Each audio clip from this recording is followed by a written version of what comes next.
Hello, good morning everyone. My name is Deepak और I am from inside classes sector 13 Bhiwani. हमारे यहाँ पर IIT JEE NEET के लिए तैयारी करवाई जाती है। ओके, और आज हम पढ़ेंगे फिजिक्स 12th क्लास की, जिसका एक टॉपिक रहेगा इलेक्ट्रोस्टैटिक्स, और इलेक्ट्रोस्टैटिक्स का एक पार्ट रहेगा चार्ज। आज हम चार्ज के बारे में कुछ एक बातें जानने की कोशिश करेंगे। Okay, then first of all, what is charge? Simply, what is charge? Charge क्या होता है? देखिए, चार्ज एक पार्टिकल है, मीन्स टू से कि ऐसी चीज़ जो कि फोर्स एक्सपीरियंस करे। किस टाइम पे? जिस टाइम पे उसके पास कोई अनदर चार्ज पार्टिकल आए, या फिर उसको किसी इलेक्ट्रिक फील्ड या मैग्नेटिक फील्ड के अंदर रखा जाए। सिंपली अगर मान लीजिए एक पार्टिकल है, इसके पास हम एक और पार्टिकल उठा के लेके आए और ये इससे दूर जा रहा है या फिर ये इसके पास आ रहा है, हम बोल सकते हैं ये एक चार्ज बॉडी है। ठीक है, बशर्त कंडीशन ये है कि ये बॉडी हमारे पास कोई भी एक चार्ज होनी चाहिए, it should be A charge. Okay, तो ये है चार्ज की डेफिनेशन। मीन्स टू से हम कह सकते हैं the particle which experience a force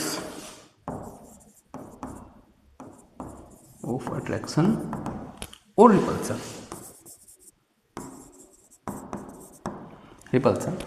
when it gets closer to any another charge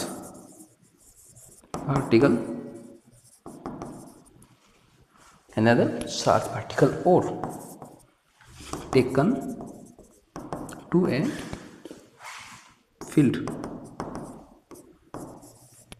electrical। तो हम इसको क्या बोलेंगे कि चार्ज पार्टिकल। तो सिंपली ये हमारे पास एक डेफिनेशन है। बोले कि अभी इस चार्ज को लिखेंगे किस चीज़ से? तो बोले कि चार्ज को लिखा जाएगा क्यू से, capital Q is equal to charge. Okay, and इसकी एसआई यूनिट हमारे पास होगी कूलाम, और कूलाम को हम लिखेंगे सी से, कूलाम को हम लिखेंगे सी से। ठीक है, सिंपल सी बात है ये चार्ज के बारे में। बाद में बोला गया कि चार्ज कितने टाइप्स का है। बोले कि चार्ज हमारे पास दो टाइप्स का, टू टाइप। बोला कि एक है पॉजिटिव और एक है नेगेटिव।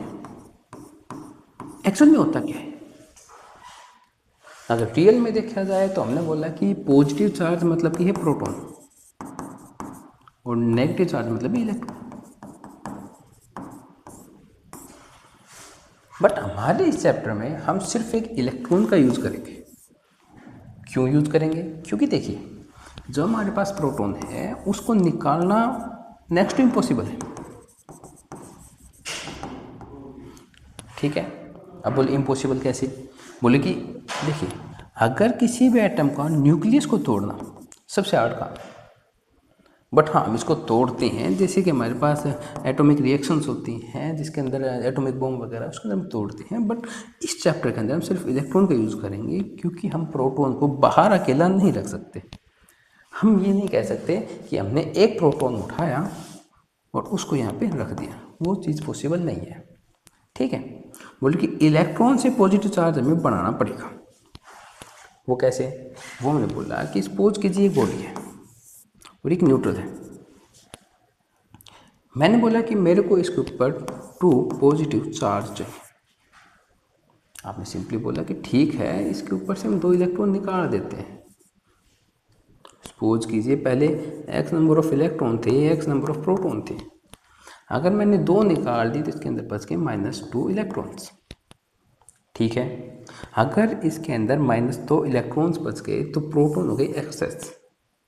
तो इस बॉडी के ऊपर चार्ज हमारे पास आ गया, हम बोलेंगे 2 पॉजिटिव इलेक्ट्रॉन्स का चार्ज है।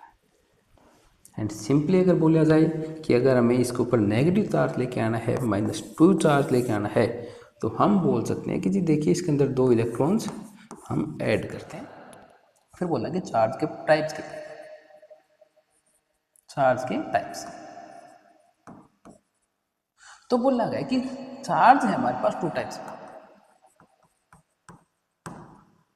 First is positive and another is negative.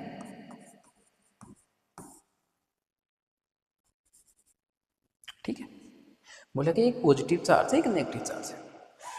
Actual में हम पॉजिटिव को बोलते हैं ये हमारे पास प्रोटॉन है और ये हमारे पास इलेक्ट्रॉन। प्रोटॉन और इलेक्ट्रॉन, क्या रियल में हमारे पास पॉजिटिव चार्ज प्रोटॉन ही है? तो हमने ये देखा कि रियल में जो पॉजिटिव चार्ज है प्रोटॉन नहीं है, वो हम लेके चल रहे हैं डेफिशिएंसी ऑफ इलेक्ट्रॉन।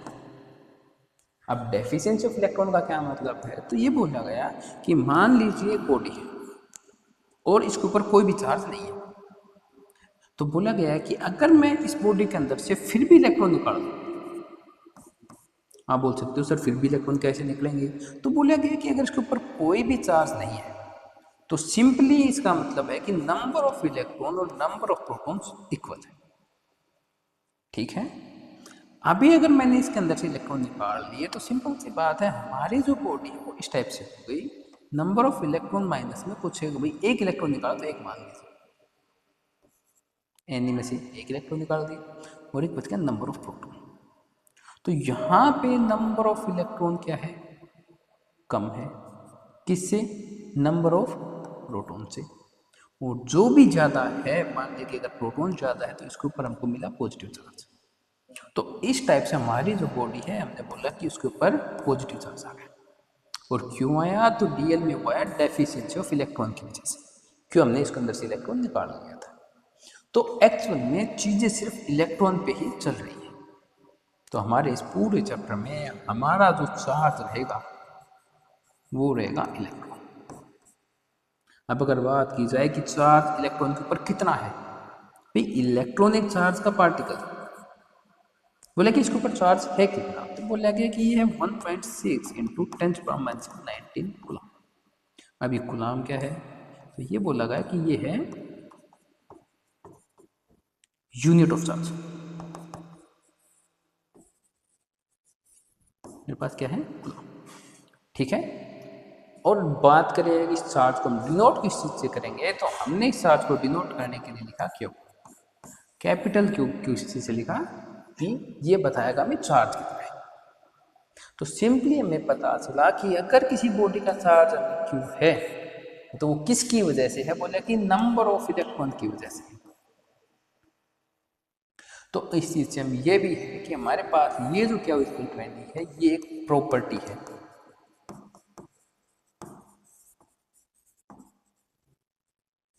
इसको हम डिटेल में पढ़ेंगे एक बार। तो हमें किस चीज़ के बारे में बात करनी है अभी? प्रॉपर्टी ऑफ चार्ज के बारे में, कि चार्ज की कौन सी प्रॉपर्टीज है। तो बोला गया है कि पहली प्रॉपर्टी हमने लिखा एडिटिविटी। बोले एडिटिविटी क्या होगा? तो बताया गया कि एडिटिविटी का मतलब होता है कि चार्ज को ऐड करना,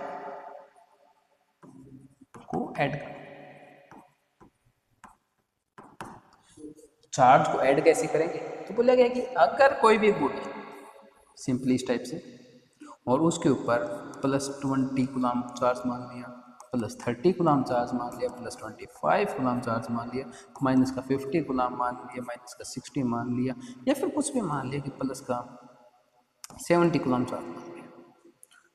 तो बोले कि इसके ऊपर अगर नेट चार्ज निकालना है तो कितना होगा? तो बोले कि इन सब का अलजेब्रिक सम कर दो। अगर सम करें तो सिंपल सी चीज़ है, 20 30 50 से कट गया, 60 70 10 बच गया, और हम बोले कि इसके ऊपर है +35 कूलम का चार्ज। ये कैसे आया? बोले कि टोटल चार्ज है अलजेब्रिक सम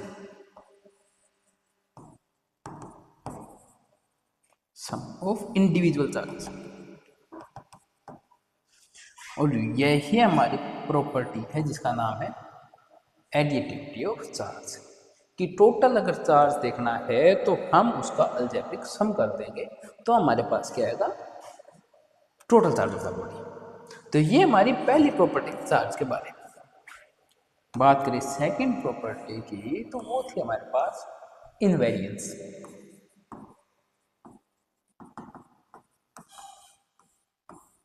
बोले इनवेरियंस क्या होगा? बोले कि इनवेरियंस का मतलब है कि जो चार्ज है वो वेरी नहीं करेगा।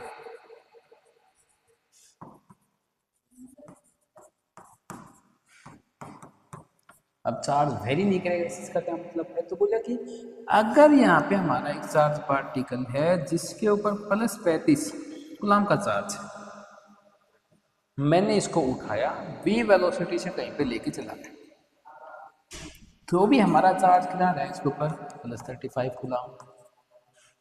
मैंने उसको उठा के एक कंटेनर के अंदर डाल दी जिसके अंदर बहुत सारा पानी था, तो भी इसके ऊपर कितना रहा, +35 कूलम रहा। मैं इसको उठा के ले गया स्पेस के अंदर, तब भी इसका जो चार्ज था +35 कूलम। तो बोला गया कि चार्ज को अगर कहीं पे भी उठा के ले जाएं, चाहे किसी मीडियम में चेंज हो या फिर उसके आसपास सराउंडिंग में चेंज हो, किसी वेलोसिटी से निकाला जाए, किसी एक्सेलरेशन से उसको हिलाया जाए, तो भी हमारा चार्ज कितना रहेगा, कांस्टेंट रहेगा, वो वेरी नहीं रहेगा, अलग। इस प्रॉपर्टी का नाम दिया गया इनवेरियंस। ठीक है, तो हमारे पास ये थी हमारी सेकंड प्रॉपर्टी। बात करें अगर थर्ड प्रॉपर्टी के बारे में, तो थर्ड प्रॉपर्टी होती है क्वांटाइजेशन ऑफ चार्ज।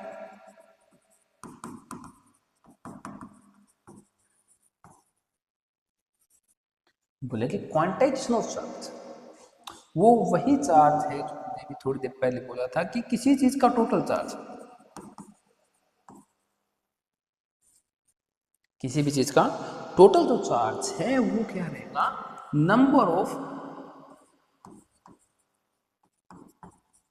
इलेक्ट्रॉन के इक्वल, या फिर नंबर ऑफ इलेक्ट्रॉन्स है उनके ऊपर चार्ज कितना है, उनके ऊपर का चार्ज। इस चीज को हमने डिनोट किया था क्यू से, क्यू इज इक्वल टू, हमने बोला नंबर ऑफ इलेक्ट्रॉन्स। अब इसमें समझने वाली बात ये थी कि क्वांटाइजेशन का मतलब क्या है। भाई ये तो ठीक है, मैं total charge is equal to N E लिख दिया, तो क्वांटाइजेशन में बोला गया है कि क्वांटा एक पैकेट है और उस पैकेट के अंदर क्या है, उस पैकेट के अंदर है एक इलेक्ट्रॉन। मतलब कि हमने सिंपली पैकेट्स बना दिए और एक पैकेट के अंदर हमने एक इलेक्ट्रॉन डाल दिया। तो बोला गया कि अगर एक इलेक्ट्रॉन डाल दिया तो बोला कि ये पैकेट हमारा कंप्लीट हो गया। इसके अंदर ना हम ये कर सकते हैं कि 0.5 इलेक्ट्रॉन डाल दें, ना ये हो सकता है कि इसके अंदर से -0.5 इलेक्ट्रॉन डाल दें। 0.5 का मतलब सिंपली ये है कि भाई कोई भी चीज़ 1 से ऊपर का मतलब ये है कि 1 और 2 के बीच में नहीं होनी चाहिए। इलेक्ट्रॉन 1 हो सकते हैं, 2 हो सकते हैं, 3 हो सकते हैं, 4 हो सकते हैं, जितने भी नेचुरल नंबर्स हैं सब के सब हो सकते हैं, बशर्ते कि बीच का कोई भी डिजिट नहीं होना चाहिए। मतलब कि हमारे पास ये होना चाहिए एक कंप्लीट डिजिट।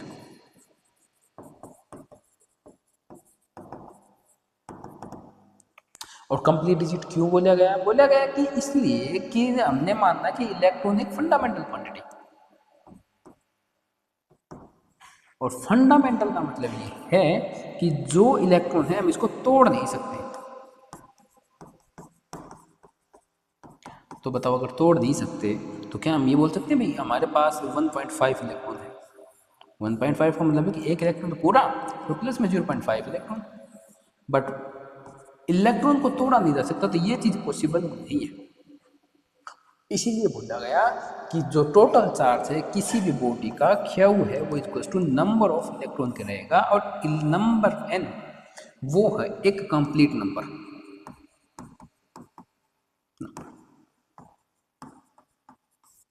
ठीक है, कोई भी कंप्लीट नंबर हो, बस वो फ्रैक्शन में नहीं होना चाहिए, चार्ज को हम फ्रैक्शन में नहीं लेके आ सकते।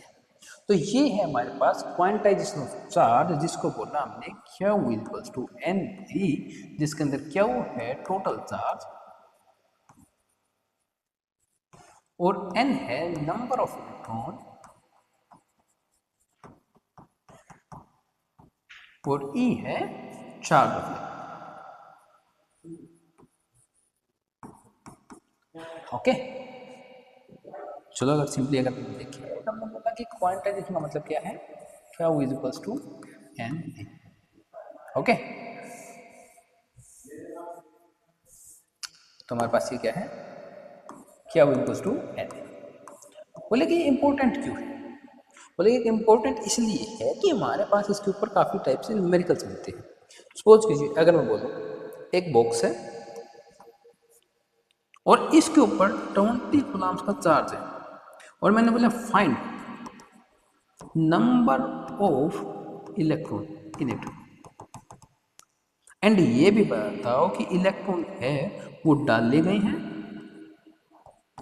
या फिर निकाले हैं। पहली चीज, अगर प्लस चार्ज है तो सिंपल सी बात है यहां से कुछ एक इलेक्ट्रॉन निकल के गए होंगे। ठीक है, अगर इलेक्ट्रॉन निकल के गए हैं तो ये चीज तो सिंपल सी पता चल गई कि इलेक्ट्रॉन हमारे पास निकाले गए हैं।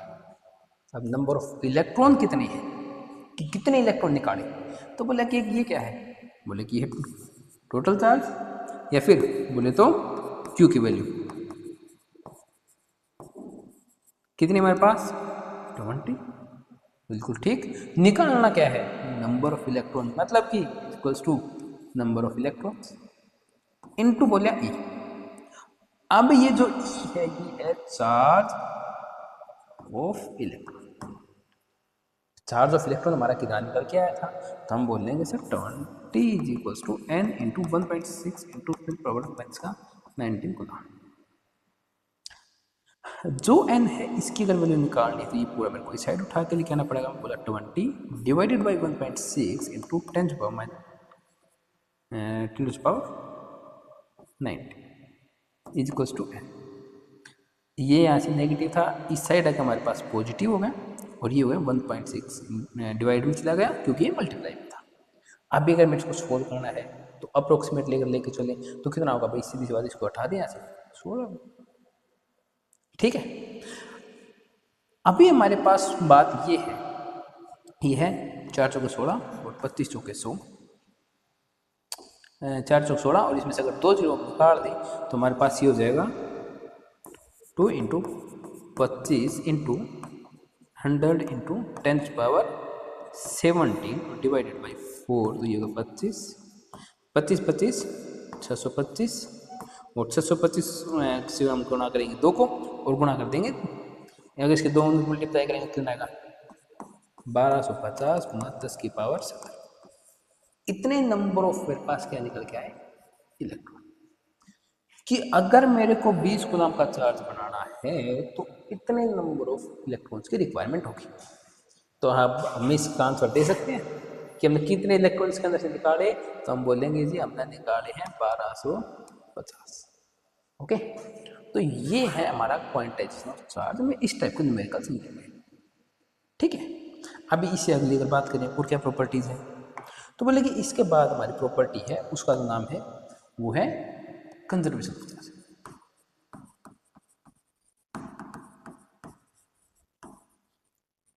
कि कंजर्वेशन ऑफ चार्ज क्या, बोले कि हमारे पास कंजर्वेशन का मतलब है कि पार्टिकल को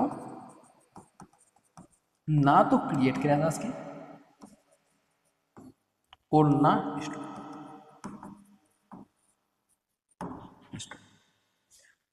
अब ये जो पार्टिकल है ये हमारे पास चार्ज, तो हमने सिंपली बोला कि चार्ज को ना तो क्रिएट किया जा सके ना डिस्ट्रॉय किया जा सके। तो हम ये कैसे बोल सकते हैं कि भाई हमारे पास ये बॉडी है इसको प्लस का 35 कूलम चार्ज है। सिंपल सी बात है भाई, अगर क्रिएट नहीं कर सकते तो ये चार्ज कहाँ से आए।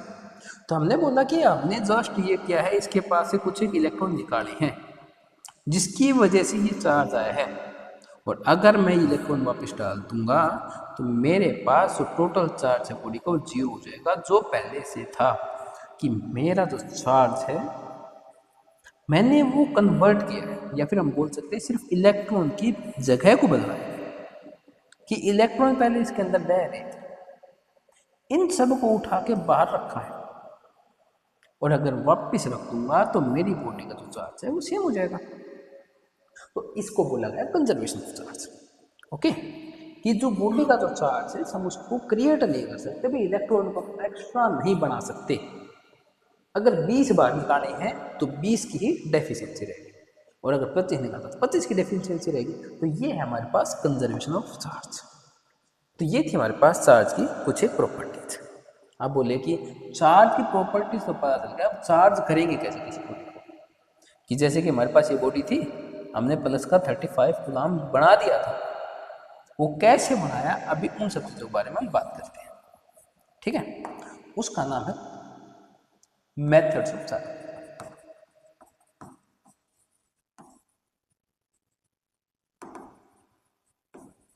कि किसी भी बॉडी को हम किस किस मेथड से हम चार्ज कर सकते हैं। तो बोला गया कि अगर सबसे पहला मेथड हमारे पास मिलेगा फ्रिक्शन।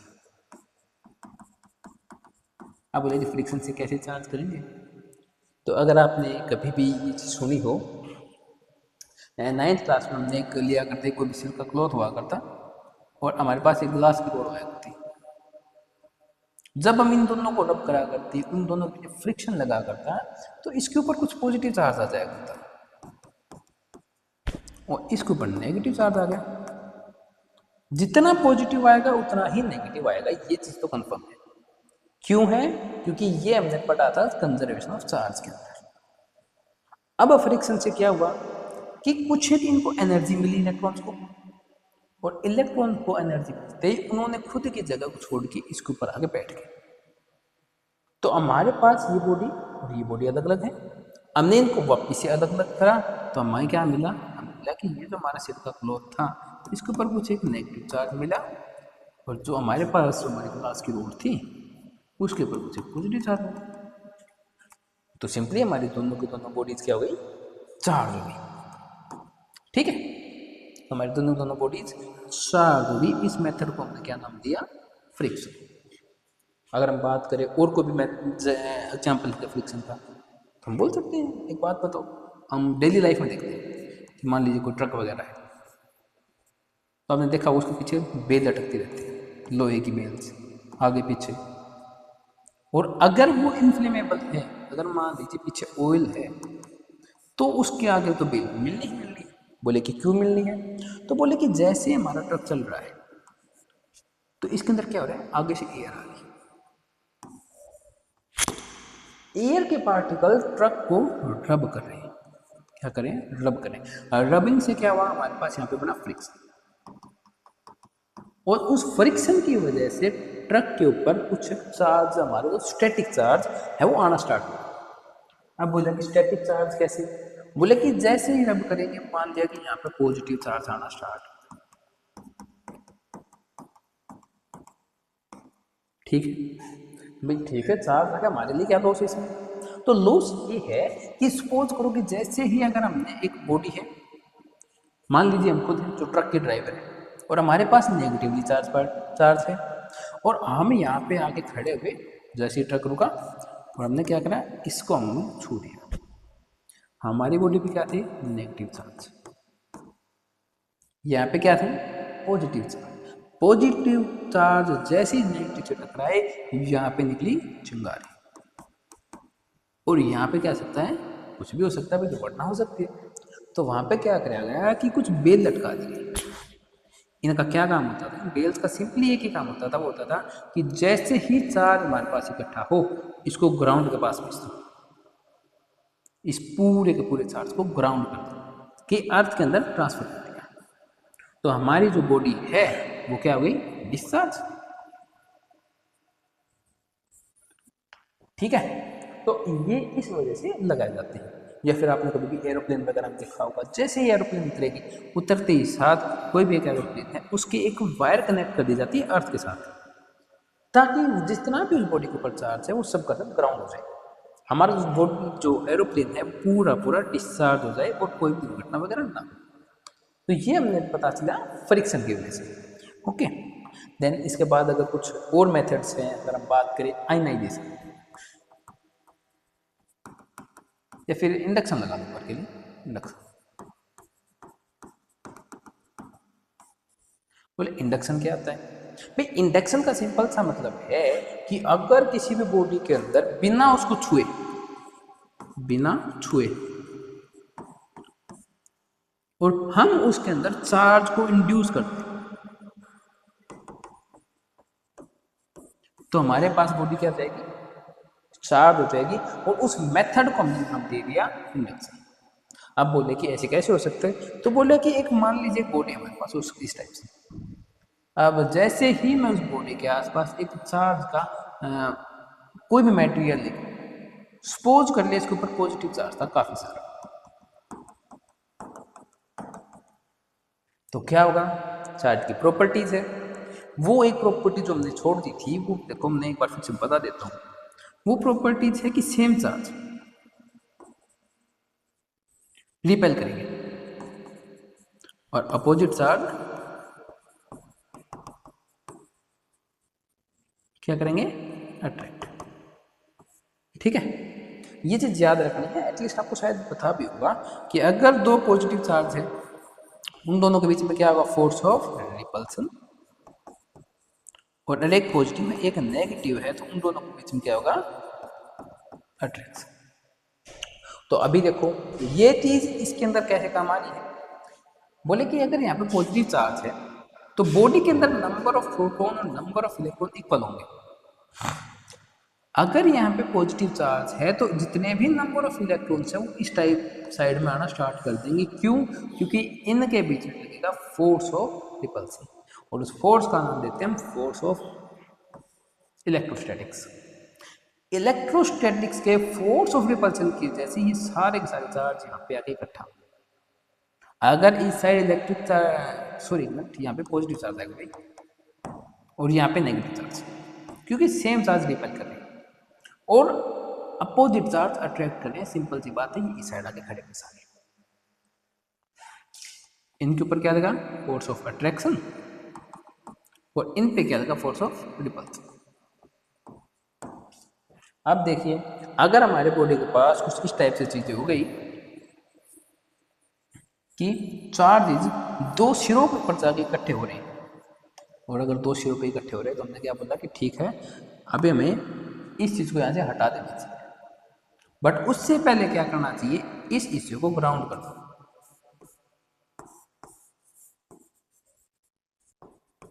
ग्राउंड का क्या मतलब है, ग्राउंड का मतलब है ये सारा का सारा चार्ज अर्थ के अंदर ट्रांसफर कर दो। अगर मैं ये सारा का सारा चार्ज अर्थ के अंदर ट्रांसफर कर देता हूं तो ये बॉडी कुछ इस टाइप से बचेगी फिर कि ये पॉजिटिव सारा ग्राउंड में चलेगा तो पूरे ऊपर क्या रहेगा, नेगेटिव चार्ज। इसको भी हमने यहाँ से रिमूव कर दिया, तो इस बॉडी के ऊपर चारों तरफ क्या रहेगा, नेगेटिव चार्ज, और हम ये बॉडी लेंगे कि बॉडी है वो क्या हो गई है, चार्ज हो गई है। तो ये हमारा मेथड था चार्जिंग बाय इंडक्शन। इसके अंदर देखें तो हमने बॉडी के साथ डायरेक्ट कोई भी कांटेक्ट नहीं किया, बिना कांटेक्ट किए हमने बॉडी को चार्ज किया है, और इस प्रोसेस को बोलेंगे इंडक्शन, कि चार्ज को इंड्यूस करवाना with the help of another charge body. ठीक है, तो ये हमारा इंडक्शन। अब इससे अगले अगर मेथड की बात करें तो वो होता है कंडक्शन।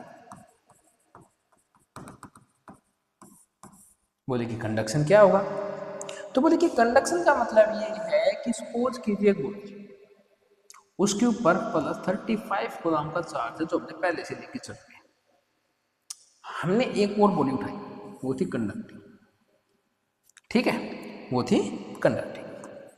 सपोज कीजिए कि भाई ये दोनों के दोनों बॉडीज आइडेंटिकल है। ठीक है, ये दोनों बॉडीज क्या है, आइडेंटिकल है। जैसे कि मान लीजिए हमारे पास ये उठा लेते हैं, मान लीजिए एक बॉडी ये थी और हमने एक बॉडी यहाँ पे सेम टाइप की ये उठा ली, जिनका शेप साइज सब कुछ सेम है, ये दोनों के दोनों बॉडीज आइडेंटिकल है। बोले कि आइडेंटिकल है और मान लिया इसके ऊपर प्लस का 35 कूलम का चार्ज था, और अभी हमने एक वायर यहाँ से उठाया और उसको यहाँ से कनेक्ट करवा दिया, तो क्या होगा, चार्ज यहाँ से ट्रांसफर होना स्टार्ट हो गया। ठीक है, तो ट्रांसफर होते होते यहाँ पे हमने पता चला कि यहाँ पे आ गया कितना चार्ज, मान लिया एक बार के लिए 17 कूलम चार्ज हो गया, मतलब कि 17 कूलम आ गया और यहाँ पे बच गया 18। ठीक है, तो यहाँ पे कितना बच गया 18, पहले था इतना अभी बच गया 18। सिंपली देखा जाए तो बॉडी के पास 17 कूलम चार्ज है, एक पास 18 कूलम चार्ज है, हमारी बॉडी क्या हो गई है, चार्ज हो गई है, कोई भी दिक्कत नहीं है, हमने बॉडी को चार्ज ही करना था।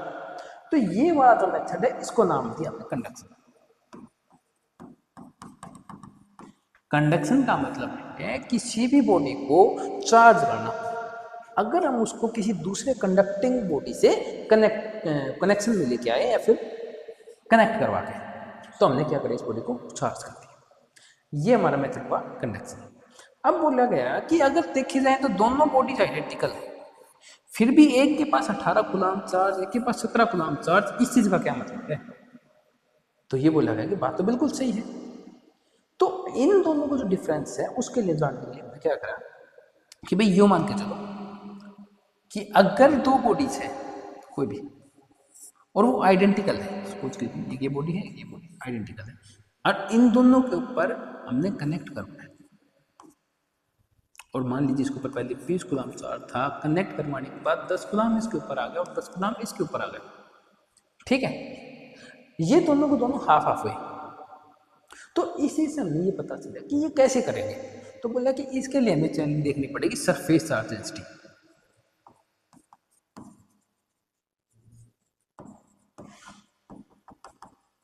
बोले कि ये क्या होगा, बोले कि चार्ज को डिवाइड कर दो किस चीज में, एरिया के अंदर।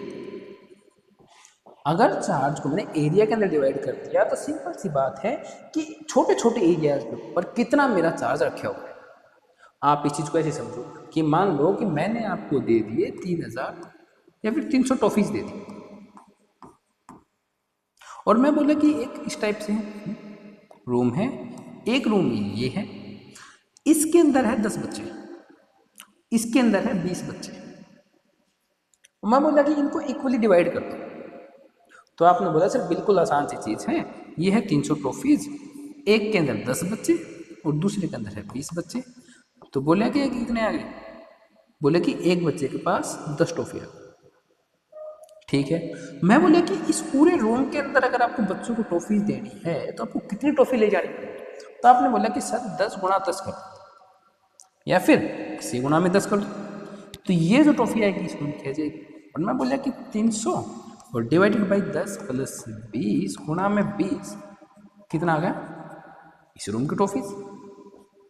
तो ये वाला जो मेथड है हमने इसके अंदर अप्लाई करा। वो कैसे करा, हमने बोला कि अगर मान लीजिए कुछ इसी टाइप की चीज़ें हैं तो हम क्यों ना एरिया निकाल दें चीज़ का, कि एक सर्कल ये था एक सर्कल ये था, बोल दिया कि अगर इसका एरिया मैंने मान लिया वो के लिए एक्स स्क्वायर था, इसका एरिया वाई स्क्वायर था, और जो चार्ज मेरे को डिस्ट्रीब्यूट करना था वो था मान लीजिए एक बार के लिए कुछ भी जेड। तो हम बोले कि अगर इसका मेरे को चार्ज निकालना है कि इस बॉडी पे कितना चार्ज आया, तो मैं बोलूँगा एक्स का स्क्वायर प्लस वाई का स्क्वायर, ये है मेरे पास एरिया का स्क्वायर, और ऊपर रख दिया जेड की वैल्यू कि total charge by total area into में उस स्फीयर का एरिया जिसका हमने, उस बॉडी का एरिया जिसका हमें निकालना है, बोल दिया एक्स का स्क्वायर। ये जो चार्ज आएगा ये किसका गया, इस बॉडी के ऊपर कितना चार्ज ट्रांसफर होगा। सिंपल सी बात है, समझ में आ गया कि चार्ज को हम किस टाइप से डिस्ट्रीब्यूट करेंगे, वो चीज़ डिपेंड करेगी हमारे पास सरफेस चार्ज डेंसिटी के ऊपर। अब इसके अंदर भी दो तीन चीज़ें हैं, वो ये चीज़ें हैं कि बोला गया कि ये बात तो बिल्कुल ठीक है भाई हो गया, बट उस टाइम पे ये क्यों हुआ कि एक बॉडी पर 17 गुलाम चार्ज आया, एक बॉडी पे 18 गुलाम चार्ज आया, दोनों के इक्वल ना होने का रीजन क्या था, अगर दोनों बॉडीज आइडेंटिकल थी। तो मैंने बोला कि एक बात बताओ, अगर उसके पास 35 गुलाम चार्ज है तो आधा आधा गुलाम जाएगा चार्ज जाएगा, तो बोला कि 17.5 जाना चाहिए। ठीक है, बट थोड़ी देर पहले हमने पढ़ा था कि क्वांटाइजेशन चार्ज बोलता है कि 0.5 से ज़्यादा एग्जिस्ट नहीं करेगा। तो या तो एक इलेक्ट्रॉन इसको फालतू दे दो या एक इलेक्ट्रॉन इसको फालतू दे, तो देना तो पड़ेगा। 17.5 नहीं हो सकता। तो समझ में आ गया कि 17.5 ना होके एक पास 18 चला गया और एक पास 17 चला गया। तो इस वजह से हमारे पास क्या हुआ था कि चार्ज अलग अलग डिस्ट्रीब्यूट हुआ था। बोले कि ठीक है। बोले कि कोई ऐसी जगह भी है बॉडी के अंदर कि हम बोल सके कि उसके पास एक्स्ट्रा चार्ज होगा। हम भी बोल सकते हैं भाई हाँ जरूर होती है। कि सपोज कीजिए अगर मैं बोलता हूँ एक बॉडी हमारे पास है, ये है और एक बॉडी ये, बोले कि दोनों के दोनों बॉडीज का एरिया इक्वल है। एरिया इसका भी इसका भी सपोज कर लिया एक्स स्क्वायर है तो इसका भी है एक्स स्क्वायर। और पूछा गया कि इसके ऊपर है 15 कूलम का चार्ज है, इसके ऊपर भी 15 कूलम का चार्ज है। तो बोला गया कि क्या इसमें ऐसी कोई भी जगह है जहाँ पे एरिया मतलब कि जहाँ पे चार्ज की डेंसिटी ज़्यादा हो। तो बोला गया कि हाँ बिल्कुल, वो ये है कि जहाँ पे भी एज बढ़ेगा वहाँ पे हमारा क्या होगा, चार्ज डेंसिटी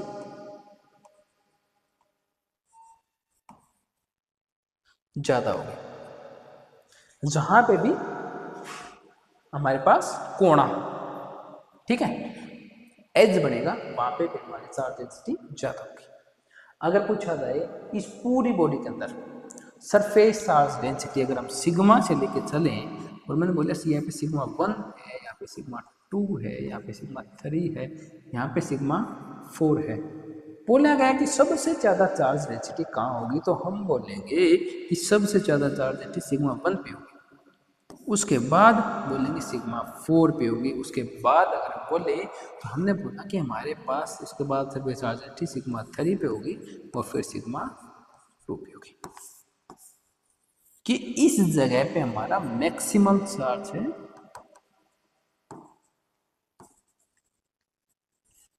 वो लाई करेगा। कोई दिक्कत मे भी ये चीज़ें हो गई हमारी सारी कर। ये था हमारा मेथड कंडक्शन का। अब एक और मेथड है, बोला वो है रेडिएशंस। बोला क्या है रेडिएशंस। रेडिएशंस का कैसे, मतलब कि रेडिएशंस अगर कोई भी बॉडी, हमने इसको ऊपर से रेडिएशंस डाल दी। रेडिएशंस डालने से यहाँ पे कोई भी एटम था, इसके ऊपर रेडिएशंस पड़ी, इसके अंदर जो इलेक्ट्रॉन था वो गया साइड और बाहर निकल गया, और बाहर निकल गया तो बोला गया कि अगर इलेक्ट्रॉन बाहर निकल गया तो सीधी सी बात है बॉडी के पास आ गया पॉजिटिव चार्ज, और बॉडी हो गया चार्ज। हमने करना ये था कि रेडिएशन डालो बॉडी को चार्ज कर दो। बोले कि अगर रियल लाइफ में एग्जाम्पल तो है बिल्कुल, एक सोलर पैनल है हमारे पास, उठा लो उस इस टाइप से। जैसे ही सन के इसके ऊपर रेडिएशन पड़ेंगी तो इलेक्ट्रॉन क्या होगा, भागने शुरू होंगे, और इलेक्ट्रॉन अगर भागते हैं पॉजिटिव चार्ज। तो सिंपल सी बात है, ये हमारी बॉडी क्या हुई है चार्ज। तो ये भी सब के सब मेथड्स हैं जिसकी वजह से हम बॉडी को चार्ज कर सकते हैं। और ऐसे बहुत सारे मेथड, कोई भी मेथड जिसके अंदर हम इलेक्ट्रॉन को बाहर निकाल, फिर बाहर से एनर्जी दे दो, एनर्जी देती इलेक्ट्रॉन क्या हुआ, बाहर निकल गया, इजेक्ट आउट हो गया, उस चीज़ को हमने बोला गया कि हमने बॉडी को चार्ज कर दिया। ये हमारे पास सिंपली सी चीज़ें जो अभी आपने देखी है। ओके, तो मेरे हिसाब से इतना काफ़ी रहेगा, आपको जो बताएगा वो समझ में आएगा। Thank you.